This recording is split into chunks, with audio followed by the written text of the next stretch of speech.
Assalamualaikum warahmatullahi wabarakatuh. Mari kita buka pertemuan kita kali ini dengan bacaan Ummul Quran. Kita tujukan khususnya pada musannif mu'alif kitab ini, para guru-guru kita, kedua orang tua kita. Al-Fatihah. Bismillahirrahmanirrahim. Alhamdulillahirabbil alamin. Ar-Rahmanir-Rahim. Maliki yaumiddin. Iyyaka na'budu wa iyyaka nasta'in. Ihdinas siratal mustaqim. Shiratal ladzina an'amta 'alaihim ghairil maghdubi 'alaihim waladdallin. Amin. Bismillahirrahmanirrahim. Qala al-mu'allifu rahimahullahu ta'ala wa nafa'ana bihi wa bi ulumihi wa madana bi asrarihi wa a'ata 'alaina bi barakatihi fid dharaini. Amin ya rabbal alamin. Teman-teman semua, kita lanjutkan ngaji kitab Fathul Mu'in, tetap di dalam bab nafaqah. Di kitab Fathul Mu'in ini di halaman 120. Dalam pertemuan sebelumnya sudah dijelaskan tentang kewajiban nafaqah seorang suami kepada istrinya yang berupa makanan dan alat-alat yang berkaitan dengan soal makanan itu, termasuk juga tentang beberapa perabot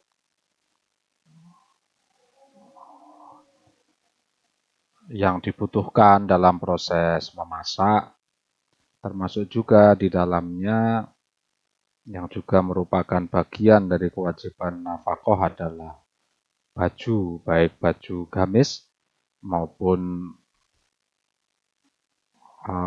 pakaian yang lain, misalnya kayak selendang, kerudung, dan seterusnya.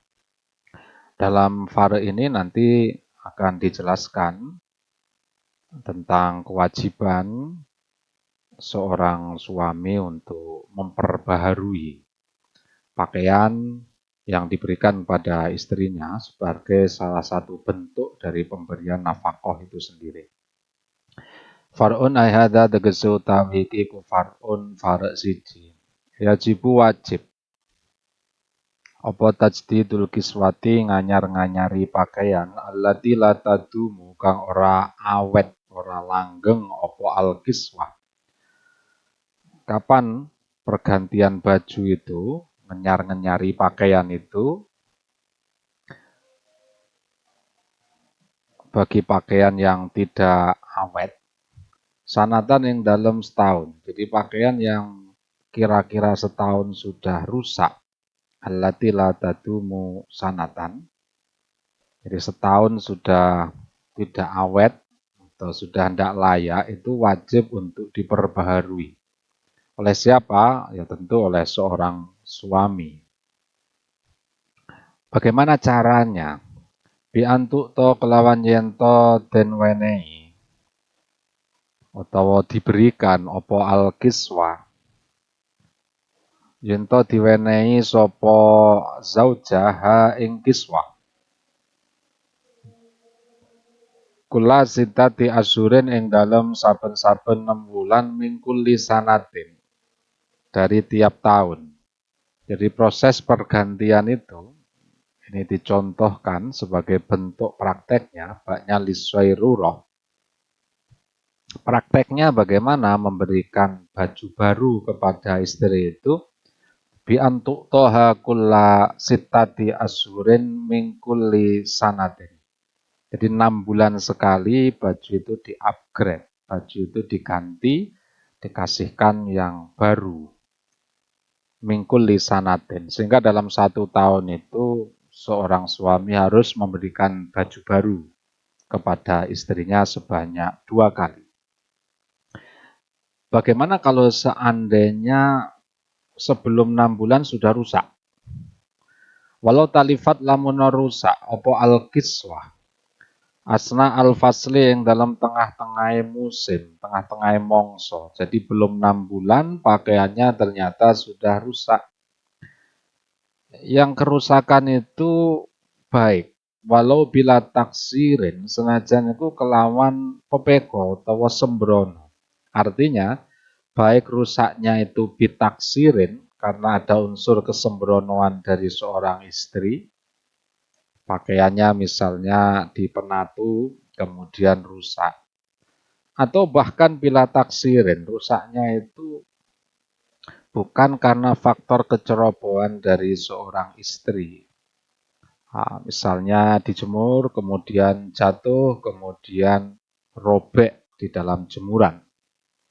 Lam yajib mongko ora wajib apa tajudi duha nganyar-nganyari kiswah. Jadi meskipun misalnya tengah-tengah 6 bulan itu rusak, belum 6 bulan sudah rusak, baik rusaknya sengaja pun tidak sengaja, baik rusaknya itu karena unsur kecerobohan atau bahkan tanpa unsur kecerobohan, bagi suami tidak wajib lagi untuk membelikannya lagi yang baru atau mengganti dengan yang baru. Wajibu lan wajib apa kaunuha onone al-kiswah ono iku jadi datan kang anyar. Jadi pakaian baru itu bukan baru dibelikan. Karena baru dibelikan itu ada kalanya orang beli baju yang baru, ada kalanya bajunya bekas, tapi baru beli. Yang dimaksud baju baru di sini adalah beli pakaian yang sama sekali itu memang baru, bukan pakaian bekas milik orang yang kemudian dia beli. Jadi pakaian yang baru adalah pakaian yang memang baru, bukan baru beli.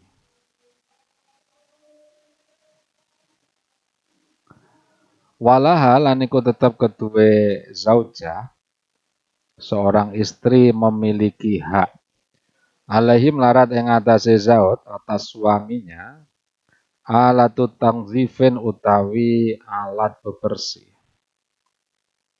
Seorang istri memiliki hak untuk meminta kepada suaminya alat-alat atau perabot yang bisa digunakan untuk kebersihan. Kebersihan apa yang dimaksud di sini? Li badaniha kedue badane zauja. Wasau bihalan pakaiane zauja. Wa in ghaba hale senajan lunga sapa zaud anha saking zauja. Nah, meskipun misalnya suaminya itu bepergian, istrinya tetap berhak untuk menuntut alat-alat atau perabot yang digunakan untuk membersihkan, baik membersihkan dirinya ataupun membersihkan pakaiannya. Lihtia jia krono butuhe zaujah ilaihi maring tangzif. Karena seorang perempuan itu memiliki hajat untuk membersihkan tubuhnya dan pakaiannya. Kaladumi halih madani lawu. Sebagaimana dalam hal nafkah makanan, bukan hanya makanan pokok yang wajib, tapi juga bumbu lauk juga harus diberikan. Sebagaimana itu pula berlaku dalam masalah pakaian. Di samping ada kewajiban membayar nafkah berupa pakaian, suami juga harus membayar nafkah untuk hal-hal yang dibutuhkan membersihkan pakaian dan membersihkan badan istrinya. Faminha mongko iku setengah sangking alat. Apa itu contoh alat yang digunakan untuk membersihkan tubuh? Ini zaman dulu nggih. Sidrun utawi godhong widoro. Karena kita tahu godhong widoro itu memiliki manfaat yang luar biasa yang bisa berfungsi untuk membersihkan tubuh dari kotoran-kotoran. Bahkan menurut penelitian yang terbaru itu, ketika ada air yang kemudian dicampuri dengan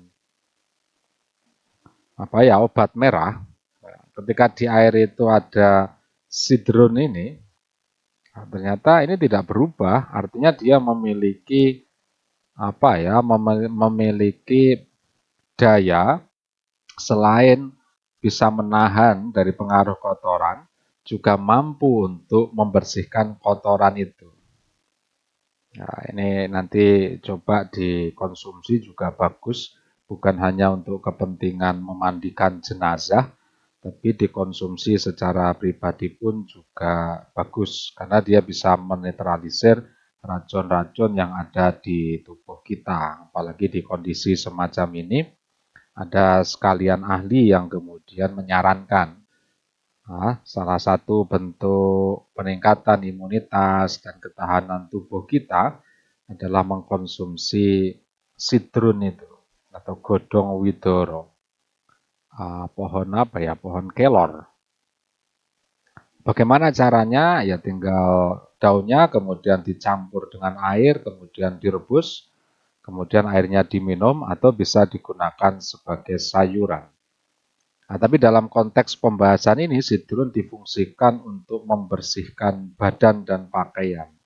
Wanahwu lan umpamane sidrun. Artinya bahwa sidrun disebutkan ini hanya sebagai contoh alati tangzifin. Dalam konteks hari ini, soal kebersihan badan, kebersihan pakaian, ya berarti bisa berupa sabun atau perlengkapan-perlengkapan mandi.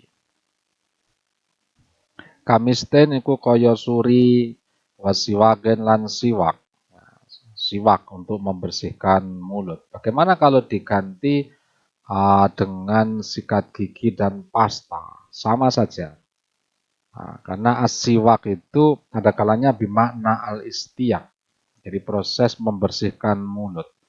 Kalau dulu memang alat yang paling pas adalah arok atau dari kayu itu. Kalau hari ini dengan kemajuan teknologi, fungsi dari kesunahan atau status kesunahan dari siwak itu dapat tergantikan ketika kita menggosok gigi kita menggunakan sikat gigi dan pasta gigi. Wakhilalen lan alat nyukil untu. Nah, ini kaitannya dengan makanan, karena setelah makan biasanya ada sisa-sisa makanan. Maka sisa-sisa makanan yang melekat dalam gigi itu juga harus dibersihkan. Bagaimana cara membersihkannya? Ini terus alatnya juga harus disediakan oleh pihak suami. Ini nanti bisa berkembang terus ya, karena tentu ukuran kebersihan orang di satu tempat dan tempat yang lain berbeda. Di satu waktu dengan waktu yang lain itu juga menjadi sangat berkembang tentang alat utang wifin itu. Walahilan iku tetep ing atase zaud. Duhnun utawi minyak liroksia kedua rambut sirai zauja. Jadi juga harus menyediakan minyak rambut. Walalan iku wakadalan iku kaya mengkene duhnun liroksiha di badania kedua badane zauja. Artinya parfum.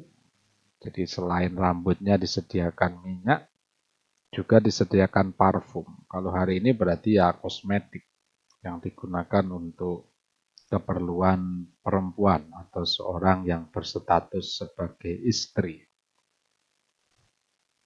Qauluhu ini tidak, lamuno den biasaake. Lamuno den dibiasaake apa duhnun libata. Kalau memang orang itu memiliki kebiasaan memberi parfum pada tubuhnya. Ming sarjen nyatanya minyak sarjen, minyak wijen. Ini dulu. Ausaminin utawa samin. Tentu perkembangan hari ini sudah berubah bentuk seiring dengan kemajuan teknologi. Wajibu mongko wajib opo aduhnu menyediakan minyak kula usbu'in yang dalam saben-saben seminggu marrotan kelawan saambalan. Faaksara nuli halih luwih akeh bihasbil ada. Oleh karena itu, seorang suami wajib menyediakan minyak untuk kepentingan rambut dan badan. Kapan itu? Kira-kira 1 minggu sekali atau lebih. Sesuai dengan kebutuhan atau sesuai dengan kebiasaan yang berlaku pada masyarakat setempat atau pada kebiasaan istrinya. Wagadha iku kaya mengkene duhnun utawi minyak lisirojiha krana lampune zauja. artinya kalau hari ini harus menyediakan alat penerangan, listrik dibayar oleh pihak suami. Walaisa lan ora ana iku li hamilin kedue wanita kang hamil atau istri kang hamil bainin kang katolak bain waman lan wanita zaujua kang utawi swamine man iku ghaibun kang bepergian utawa lunga tidak ada di rumah apa ilama kejaba perkara yuzilu kang bisa ngilangake apa ma asyaksa ing rewok-rewok. Artinya dawul-dawure rambut itu asyaksa. Jadi yang bisa menghilangkan atau dalam bahasa lain bisa merapikan rambut. Wal wasakha lan kotoran. Alal madhabi miturut pendapatnya madhab. Jadi bagi seorang wanita yang tertolak bain dalam posisi hamil, dan juga bagi seorang wanita atau istri yang suaminya bepergian, yang diwajibkan hanyalah hal-hal yang dapat merapikan rambut dan menghilangkan kotoran. Ini menurut pendapat madhab. Wayajibulan wajib alaihi ngatasi zaud opo alma'u menyediakan air lil husli krono arai mandi al wajibi kang wajib bisa babi kelawan sebab zaud. Bagi seorang suami harus menyediakan air yang digunakan untuk mandi wajib, yang adanya kewajiban mandi itu disebabkan karena suami. Apa itu? Kahusli jimain koyo adus krono jima. Misalnya seorang perempuan memiliki kewajiban mandi jima karena memang dijima oleh suaminya. Maka suami harus menyediakan air yang digunakan untuk mandi itu. Inilah yang dicontohkan dari pernyataan al-wajibi bisababihi. Jadi mandi wajib yang disebabkan karena zaud. Seandainya perempuan itu tidak dijima oleh zaud, maka dia tidak mandi wajib. Oleh karena dia dijima, maka harus mandi wajib, dan mandi wajib itu airnya yang menyediakan suami. Wanifasin lan nifas. Mandi wajib untuk keperluan selesai nifas. Karena nifas itu juga berkaitan dengan pihak suami. Setelah dijima, tentu perempuan itu akan mengandung. Setelah mengandung, dia melahirkan. Maka berlaku nifas bagi perempuan itu. Dan dalam tataran tertentu, ukuran hari tertentu, nifas itu sudah selesai, perempuan harus mandi besar. Maka yang menyediakan air untuk mandi besar, mandi yang wajib itu adalah suami. Karena adanya nifas itu berkaitan dengan melahirkan anak. Dan melahirkan anak itu untuk kepentingan suami. Karena dalam konsepsi Islam, nasab itu disangkut pautkan atau dikaitkan dengan seorang ayah. La haidin ora krono khed. Karena khed itu tidak berkaitan dengan suami, tapi berkaitan dengan istri itu sendiri sebagai sebuah fitrah. Sebuah bawaan dasar dari seorang perempuan. Makanya haidin itu dimaknai sebagai damun jibillah. Jadi darah yang keluar secara naluriah atau darah biologis sebagai konsekuensi terlahir sebagai seorang perempuan yang di situ ada rahim. Dan haid ini dimaknai munculnya haid pada seorang perempuan itu juga merupakan sebuah tanda bahwa rahim yang ada itu telah siap untuk dibuai. Sehingga potensi kesiapan rahim yang tidak terbuai itulah yang menyebabkan berubah bentuk menjadi haid yang dikeluarkan oleh seorang perempuan. Wahtilamin lan ihtilam. Seorang wanita yang ihtilam kemudian dia wajib mandi besar.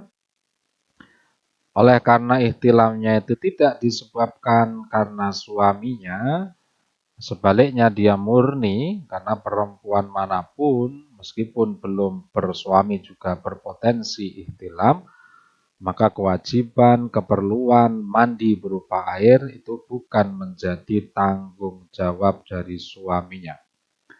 Wa ghusli najisin lan basuh najis. Wala ma'wudu'in lan ora banyu wudu. Gitu ya.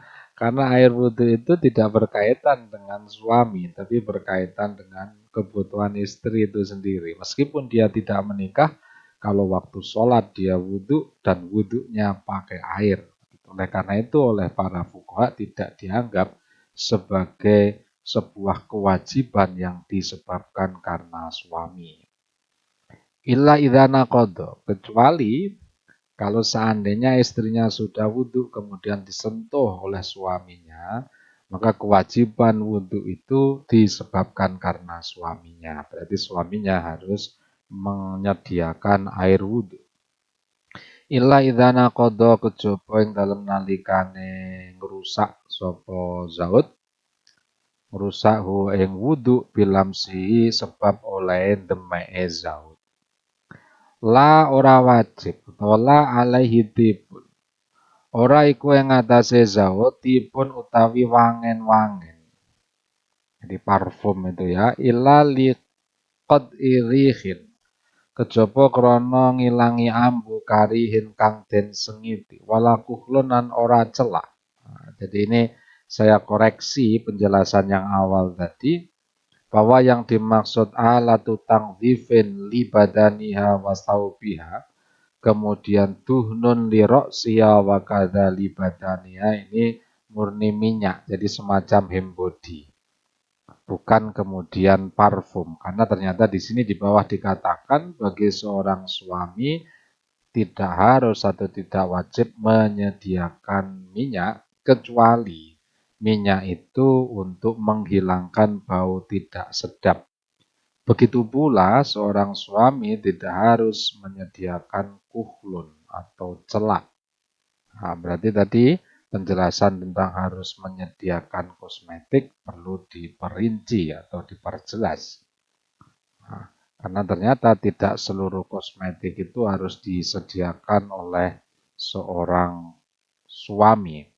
Wong ini celak saja tidak dimasukkan. La alaihi tibun illa liqad irihin karihin wala kuhlun, dan tidak wajib menyediakan celak yang digunakan untuk keperluan istrinya. Qauluhu mana tadi? Wadawaun lan tombo. Lima rodia krono lorone zauja. Jadi misalnya istrinya sakit, nah ini bukan menjadi wadawaun lima rodia. Wa ujratu tabibin walaha tu'amu ayyamil marad wa admiha wa kiswatiha wa alatu tangzifiha wa tasarrufu liddawa wa ghairi. Nah, sebentar.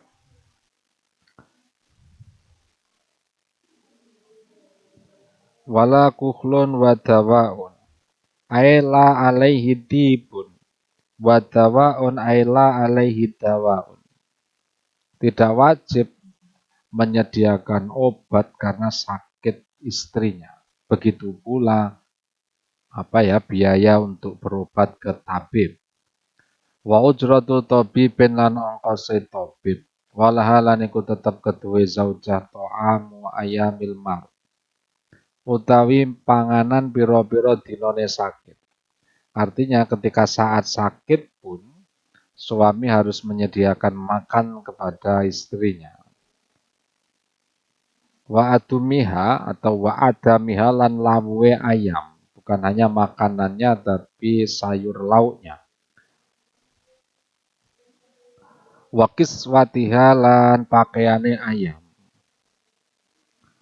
Wa alatu tangzifiha.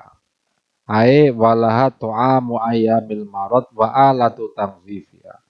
Lan alat bersiake ayam. Artinya alat-alat kebersihan yang digunakan di hari-hari sakit itu. Wa tasarrufuhu lan nasarufake to'am ila akhirih lidawai Krana arai mertombo wa ghairi lan liyane dawa. Artinya kewajiban-kewajiban itu tadi to'amun, kemudian kiswatun, alatu tangdif, itu tidak hanya berlaku saat sakit, tapi selain kondisi sakit pun juga wajib. Tambihun aihada tegese utawi iki ku tambihun. Yajibu wajib. Fi jami'i ma ing dalam sekabehane perkara dzukira kang den sebutake apa itu madzukir bayane minat tu'ami makanan wal adumi lan lawuh. Kalau dalam kamus itu wal adami lan lawuh wa alati dzalika lan alate mengkono-mengkono at-tu'am wal adam utawa wal adum wal kiswati lan pakaian wal furusi lan pira-pira lemek wa alati tangzifi dan alat kebersihan, alat membersihkan badan, membersihkan pakaian. Apa sing wajib apa ayakuna yen to ana apa mazukir iku tamlikan bidafi. Iku tamlikan awe hak milik. Jadi statusnya itu tamlik. Bukan istibahah. Jadi status makanan, status sayur lauk, dan alat-alat untuk kepentingan makan, pakaian, kemudian tikar, kemudian alat membersihkan tubuh dan pakaian, itu diberikan dalam kapasitas atau dalam status sebagai pemberian hak milik, bukan sebagai hak pakai. Oleh karena tamlikan, seorang istri seandainya kemudian itu dijual, itu tidak masalah. Karena sudah menjadi miliknya. Beda kalau misalnya disebut sebagai istibahah, hanya untuk digunakan. Hanya untuk dimanfaatkan. Maka dijual nggak boleh, tapi karena ini tamlik, maka boleh seorang istri menjualnya. Bagaimana cara memberikan nafkah yang status tamlik ini? Bidaf'i kelawan aweh, dengan dengan dilungne begitu. Dengan dikasihkan. Duna ijabin kelawan tanpa noni ijab wa qabulin. Jadi tidak harus ada ijab dan qabul. Qauluhu wa tamliku lan miliki sapa zaud hu ing ma hiya zaud bil qabdi kelawan nampani. Nah, jadi tidak perlu ada omongan misalnya ini saya kasihkan sebagai nafkah, kemudian istri mengatakan iya, qabil tuh. Tidak harus begitu. Yang penting suaminya itu ngelong nih itu memberikan. Kemudian istrinya nampani, menerima, maka itu sudah dianggap cukup sebagai pemberian nafkah dengan status tamlik, yakni pemberian hak milik. Oleh karena itu falaya juzu maka tidak boleh opo akhzuhu mengambil zaud ing ma minha sangking zauja. Oleh karena itu karena statusnya sudah tamlik, apa yang sudah diterima oleh istri ini tidak boleh diminta kembali, baik seluruhnya maupun sebagian, illa biridoha, kejaba kelawan ridone zauja, kecuali kalau memang istrinya mengizinkan.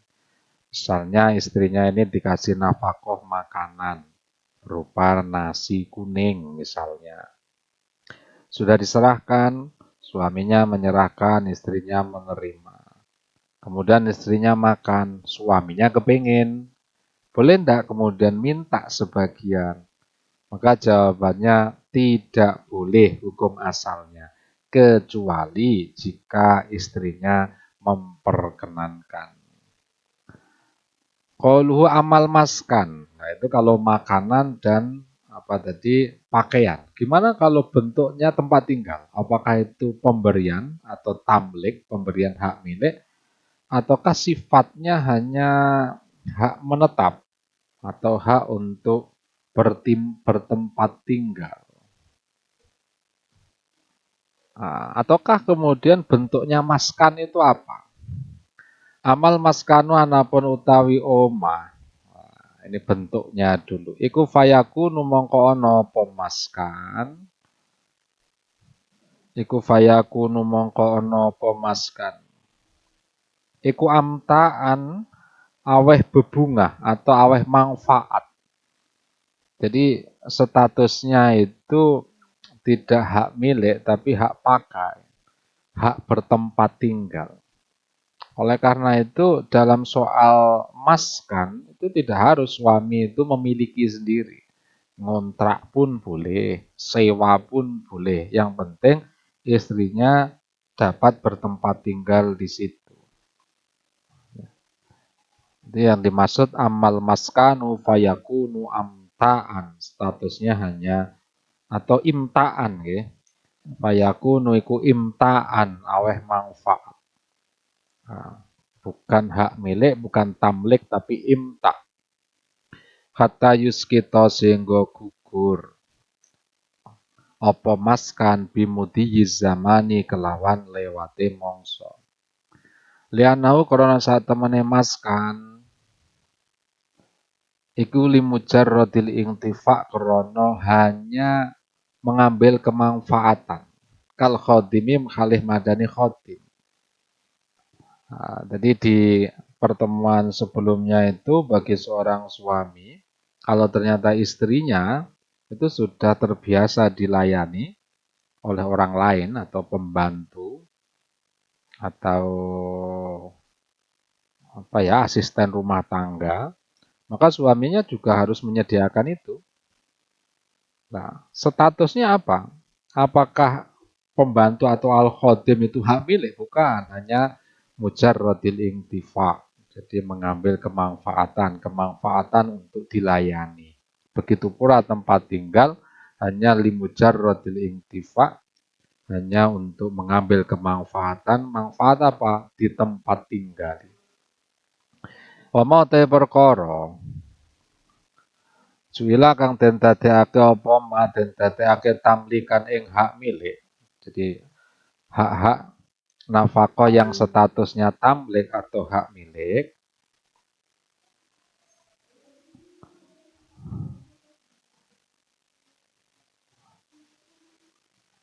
iku yasiru dadi apa ma iku dainan rupa utang bimudi zamani kelawan lewate mongso.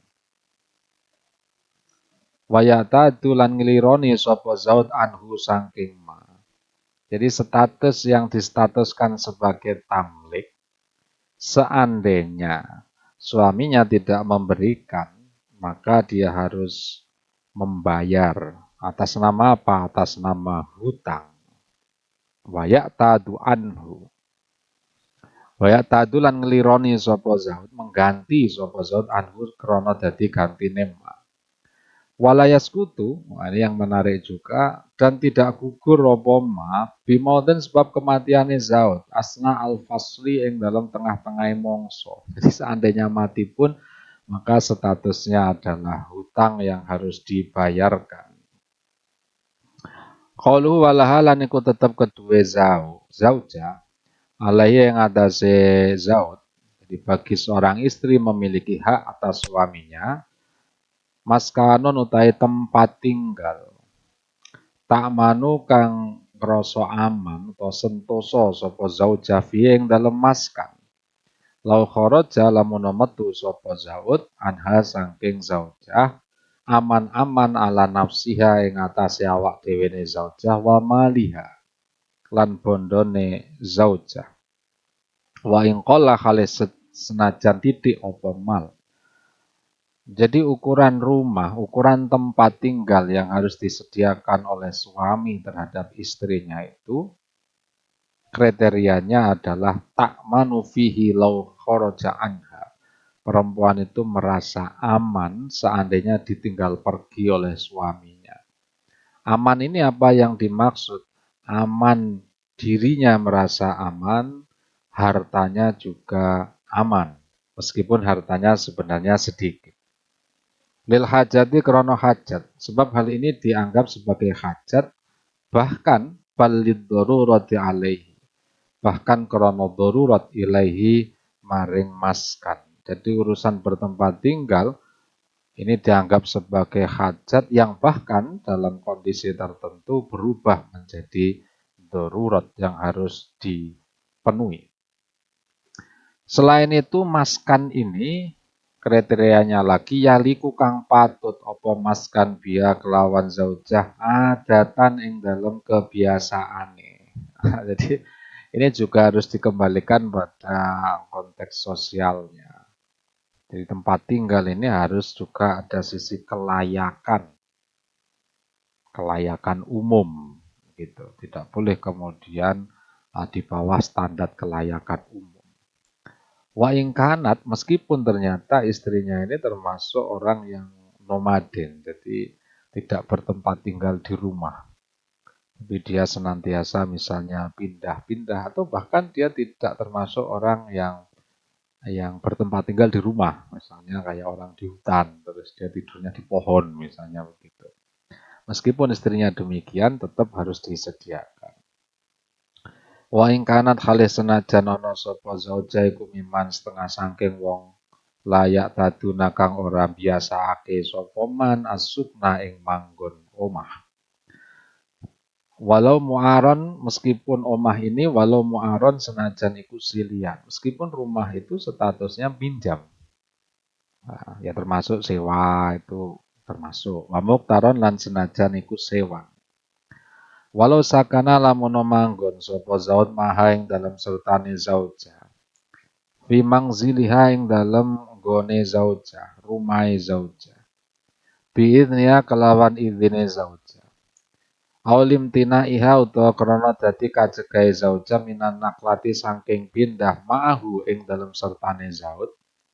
Au fi mangzili nahwi abiha utawa ing dalem omahe umpamane bapake zauja biiznihi kelawan izinnya siapa tadi kelawan izine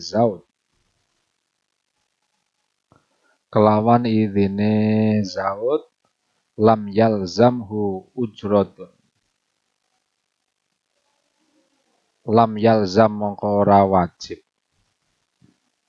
lam yalzam mongko ora wajib hu ing zaud apa ujratun ongkos. Karena apa? Li annal idzna karena sak temene izin al ariya kang sepi ang dzikril iwadi saking nyebutaken liron iku yang zilu ngenggon-ngenggoni apa izin alal i'arati yang atase meminjamkan wal ibahati dan memperbolehkan.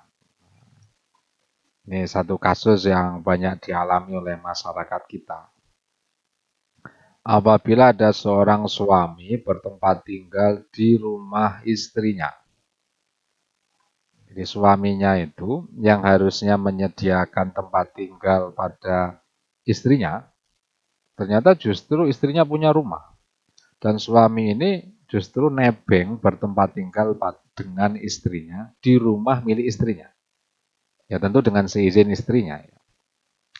Atau dia bertempat tinggal bersama dengan atau di rumah mertuanya. Jadi di rumah bapak dari istrinya. Jadi istrinya itu bertempat tinggal di rumah bapaknya. Gitu. Ya tentu dengan seizin suaminya ya. Pertanyaannya apakah kemudian suaminya harus mengganti biaya itu? Karena faktanya ini kan rumah dari istrinya. Berarti harus ganti misalnya begitu. Maka jawabannya lam yalzamhu ujratun. Tidak harus membayar ongkos atau tidak wajib. Karena apa? Karena sebuah izin yang ternyata tidak disertai dengan penyebutan ongkos itu bermakna meminjamkan atau bermakna memperbolehkan. Oleh karena pinjaman dan sifatnya ibahah memperkenankan tidak harus menggantinya atau tidak wajib mengganti biaya tempat tinggal itu. Wa lailan iku ing atase zaud walau muksiron senajan zaud iku muksiron melarat. Khilafan halih nulayani li jam'in maring sekelompok ulama. Nek khilafan li jam'in muktaridah nggih. Aukinan utawa iku kawula murni ikhdamu khurratin utawi aweh pelayan maring wadon kang merdeka.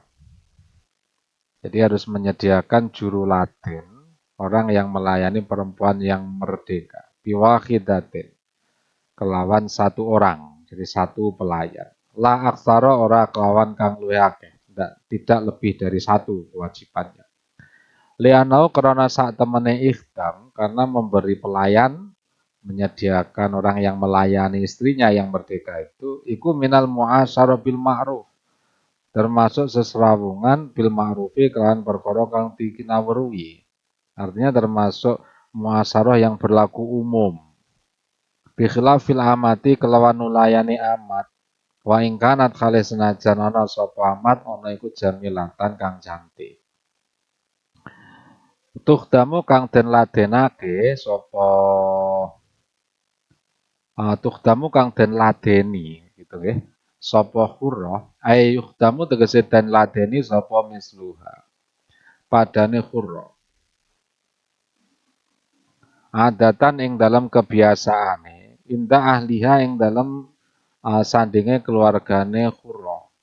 Jadi karena memang dulu dia biasa diladeni waktu masih berada di internal keluarganya belum menikah, maka ketika menikah pun juga harus disediakan jadi seorang juru laden yang standar pelayanannya itu sama saat dia berada di rumah kedua orang tuanya dulu sewaktu belum menikah. Wala ibrota mengko ora ana kawilang-wilang iku maujud. Artinya tidak dijadikan sebuah pedoman.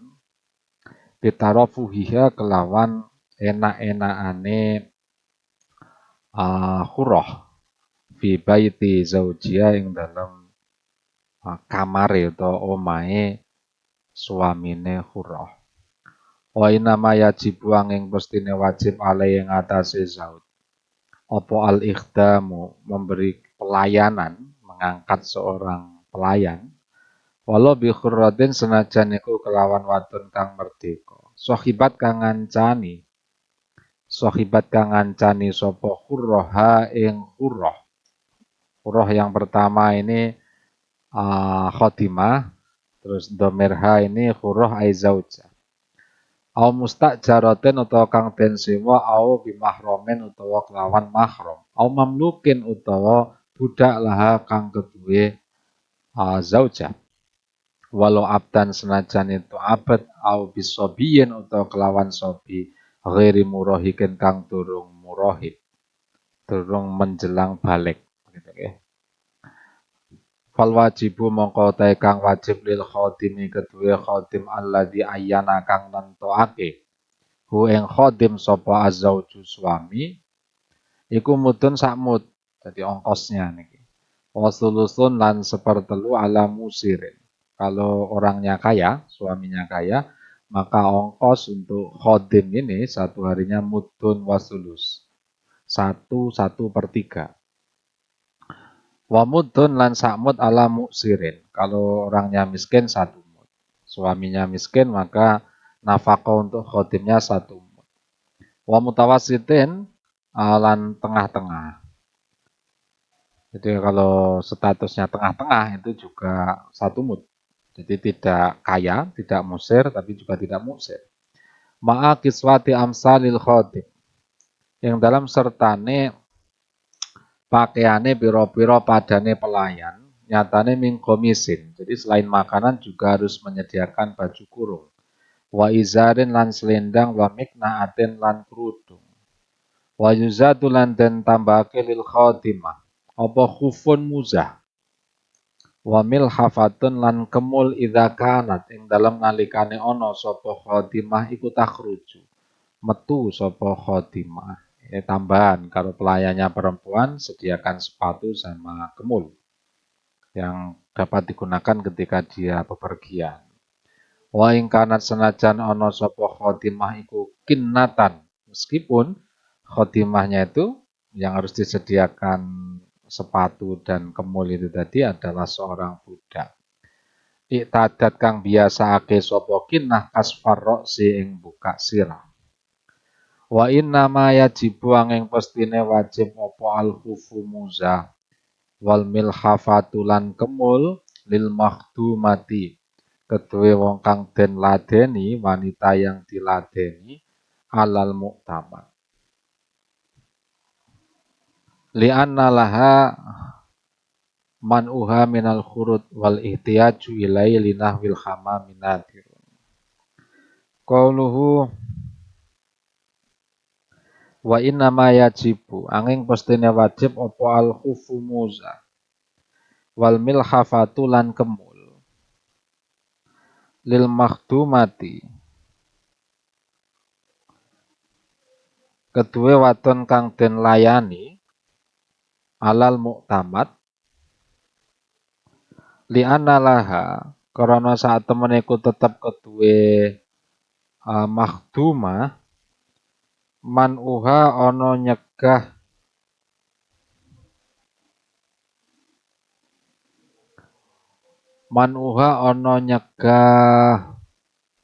minal khuruji wal ihtiyaju ilai linahwil hamam nadirun alal muktamati miturut pendapat muktamad li'anna laha karena saat temen iku tetep kedue siapa tadi makhdumah atau istri yang dilayani itu tadi, dicarikan pelayan untuknya. Man'uha ono nyegah ing khodimah minal khuruji saking metu. Jadi kewajiban menyediakan muza dan milhafah atau kemul ya untuk wanita yang diladeni itu karena dia memiliki hak untuk mencegah khodimah atau pelayannya itu keluar. Wal ihtiyaju utawi butuh ilahi maring khuruj linah wil hamami krono umpamane padusan. Jadi untuk mandi di luar karena dulu kamar mandinya di luar iku nadirun kang longko.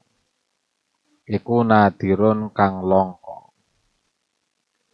Jadi kewajiban mengapa juga harus menyediakan muzah dan milhafah. Nah, sebagaimana disebutkan wa yuzatu lil khadimah khufun wa milhafatun idza kanat takhruju.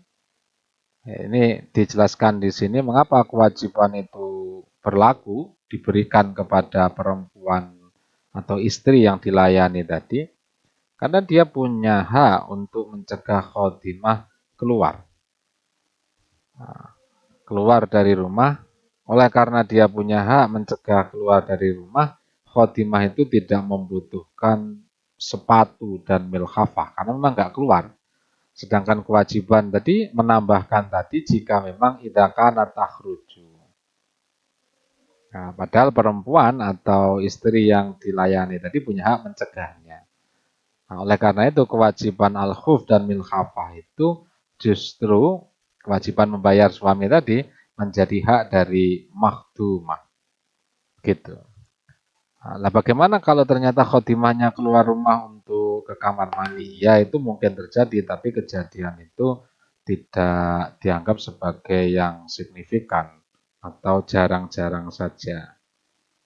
Nah, linah wil hamami nadirun iku kang longko yang jarang. Tambihun laisa ala khodimiha wallahu a'lam bishawab. Al-Fatihah. Bismillahirrahmanirrahim. Ar-Rahmanir-Rahim. Ya kan Abdul, ya kan Astagfirullah, Astagfirullah. Suratul ladzina an'amta 'alaihim ghairil maghdubi 'alaihim waladdallin. Akhirul kalam wal afwa minkum. Assalamualaikum warahmatullahi wabarakatuh.